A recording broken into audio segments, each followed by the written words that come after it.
Bismillahirrahmanirrahim. Wal 'ashr innal insana lafi khusr illa alladhina amanu wa 'amilus salihati wa tawasaw bil haqqi wa tawasaw bis sabr.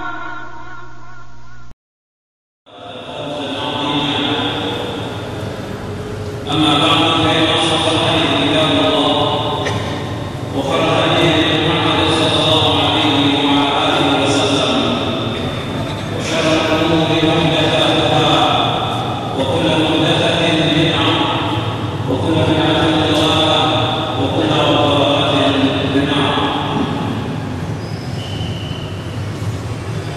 أيها الإخوة عزكم الله فلا إخوان الأفاضل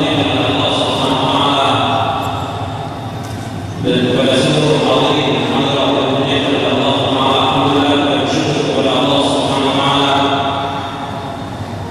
فلا إعادة إلا بالقول المسجد آية الحرام ومحاجبي buku mulia dengan manhaj salaf. Jadi mengaji buku ini buku mulia dengan manhaj salaf ini dalam mengaji pada pagi ini. Sebelum kita mengaji buku mulia dengan manhaj salaf, saya akan menjelaskan beberapa muqaddimah yang penting. Kenapa kita membahas materi ini? Artinya kita mengapa membahas materi tentang mulia dengan manhaj salaf? Alasan yang pertama kita membahas materi ini karena banyaknya kaum muslimin yang tidak mengetahui tentang manhaj salaf. Bahkan bukan hanya kaum muslimin secara umum yang tidak tahu tentang manhaj salaf. Bahkan sebagian dai, ustadz, kiai, tuan guru, bahkan majelis ulama pun itu tidak tahu apa yang dimaksud dengan manhaj salaf. Artinya sebagian dari majelis ulama, tidak seluruhnya, sebagian dari majelis ulama itu bertanya apa sih yang dimaksud dengan salaf itu. Jadi sebagian mereka bertanya, saya sudah jelaskan kepada sebagian dari mereka, dari majelis ulama di Jakarta, sebagian sudah saya jelaskan, tapi sebagian lagi tidak tahu apa yang dimaksud dengan salaf. Karena itu kita bahas tentang materi ini agar kaum muslimin dan muslimat dan juga terutama para dai, para ustadz itu tahu tentang manhaj salaf ini, merupakan manhaj yang mulia, dan ini harus sering diulang dan sering dibahas. Tentang mulia dengan masalah ini harus sering dibahas dan sering diulang agar kaum muslimin dan muslimat paham tentang masalah ini. Karena manhaj salaf bukan satu yang baru, tapi merupakan jalan yang telah ditempuh oleh para sahabat radhiyallahu alaihim ajma'in.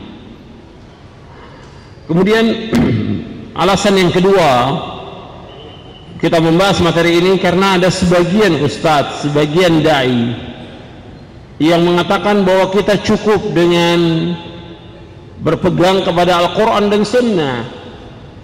Di hadis tidak ada kata-kata salaf, kata mereka. Nabi bersabda, taraktu fikum amraini lan tadillu ma tamassaktum bihima kitaballahi wa sunnati. Kata mereka, Nabi bersabda menyebutkan dua, tidak ada kata salaf, kata mereka. Itu Nabi bersabda, aku tinggalkan kepada kalian dua perkara yang kalian tidak akan sesat selama kalian berpegang dengan dua perkara itu, yaitu kitabullah dan sunnahku. Kita balik bertanya kepada mereka yang mengatakan cukup berpegang pada Quran dan Sunnah. Kita balik bertanya, Quran dan Sunnah ini difahami menurut pemahaman siapa? Pemahaman saya, pemahaman antum, pemahaman kiai atau ustadz, atau siapa yang berhak untuk memahami ini? Kalau dikatakan ya menurut masing-masing, kalau begitu berapa ribu pemahaman yang ada dalam Islam ini yang akan menyesatkan kaum muslimin? Mesti ada satu pemahaman yang ma'sum, yang mendapatkan keridhaan dari Allah dan juga penjelasan dari Rasulnya tentang wajibnya mengikuti manhaj ini. Jadi kalau orang mengatakan cukup dengan Quran dan Sunnah saja, betul, tapi pemahamannya menurut pemahaman siapa?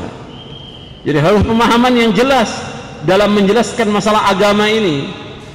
Sebab kalau tidak, seperti yang saya sebutkan, akan ada ribuan atau puluhan ribu pemahaman yang justru ribuan pemahaman itu bukan mempersatukan Islam, justru memporak-porandakan Islam, mencerai-beraikan Islam dan mencerai-beraikan kaum muslimin. Jadi harus ada pemahaman yang jelas, yang telah mendapatkan rekomendasi dari Allah dan Rasulnya. Artinya Allah telah memerintahkan kita untuk mengikuti itu. Kemudian yang ketiga, di antara alasannya kita membahas materi ini, karena ada kelompok dari ahlul bidah, hizbiyun dan harakiyun yang mengatakan bahwasanya pemahaman salaf ini merupakan pemahaman yang baru. Kata mereka, pemahaman yang muhdats, yang baru, dan tidak ada sebelumnya. Kita katakan bahwa pemahaman ini pemahaman yang dipahami oleh generasi yang terbaik dari umat ini, bukan yang baru. Justru yang antum lakukan, yang kalian lakukan ini, membuat kelompok, membuat jamaah, membuat imam di baiat dan yang lain, itu yang baru. Adapun pemahaman salaf bukan pemahaman yang baru, nanti kita akan bahas dalam buku ini, buku mulia dalam salaf. Artinya pemahaman yang memang sejak pertama kali dipahami oleh para sahabat as-salaf itu, yaitu sahabat. Dan yang pertama kali menyebutkan tentang as-salaf, kalimat salaf, yaitu Rasulullah. Ketika Rasulullah mengatakan kepada anaknya Fatimah radhiyallahu anha dalam hadis yang sahih yang diriwayatkan oleh Imam Muslim, Nabi bersabda, "Ni'mas salafu ana laki." Sebaik-baik salaf aku untuk kamu. Nabi mengatakan kepada Fatimah radhiyallahu anha, dan hadis ini sahih riwayat Muslim dan terdapat dalam buku ini. Nabi mengatakan, "Ni'mas salafu ana laki." Sebaik-baik salaf aku untuk kamu, Fatimah. Hadis ini sahih riwayat Muslim. Kemudian juga disebutkan oleh para ulama tentang pengertian as-salaf. Jadi bukan sesuatu yang baru, bukan sesuatu pemahaman yang baru. Jadi kalau ada orang bilang bahwa pemahaman ini pemahaman yang baru, yang datang belakangan, tidak benar. Justru ini pemahaman yang dipahami oleh generasi yang terbaik dari umat ini.